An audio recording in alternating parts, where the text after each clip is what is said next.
ஹாய்ங்க, welcome to Monis kitchen. வாங்க இன்றைக்கி morning routine என்னென்னு பார்க்கலாம். காலையில் எழுந்திரிச்சதே சத்து மாவு கஞ்சி வந்துட்டு ரெடி பண்ணிடுவாங்க வீட்டில் இருக்கவங்க எல்லாத்துக்குமே. ஹஸ்பண்ட் ஆஃபீஸ் மார்னிங் வந்து கிளம்புறேனாங்க. ஸோ பிரேக்ஃபாஸ்ட்டுக்கு வந்துட்டு இட்லியும் உருளைக்கிழங்கு குருமாவும் டிஃபன் பாக்ஸில் பேக் பண்ணி அவரை வந்து அனுப்பிச்சி விட்டாச்சு. அவர் போகும்போது சத்து மாவு கஞ்சி ஒரு டம்ளர் கொடுத்து அனுப்பிச்சி விட்டுருவாங்க. ஸோ அவர் குளிச்சுட்டு கிளம்பிட்டார்.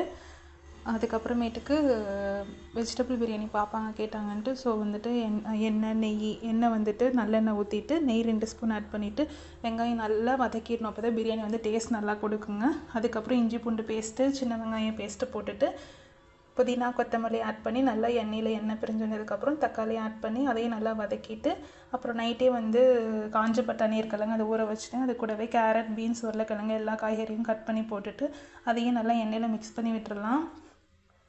இது நல்லா வந்து எண்ணெய் பிரிஞ்சு வர ஸ்டேஜில் மஞ்சத்தூள், மிளகாத்தூள், வெறும் மிளகாத்தூள், அப்புறம் பிரியாணி மசாலா இது 3ம் ஆட் பண்ணி நல்லா மிக்ஸ் பண்ணி விட்டுட்டு காயில் நல்லா எண்ணெயில் வந்து அந்த மசாலாலாம் காயில் ஒட்டினதுக்கப்புறமேட்டுக்கு இதுக்கு தேவையான அளவு தண்ணி ஊற்றிட்டு நார்மல் வீட்டில் இருக்க சாப்பாட்டு அரிசி தாங்க எடுத்துப்பேன்.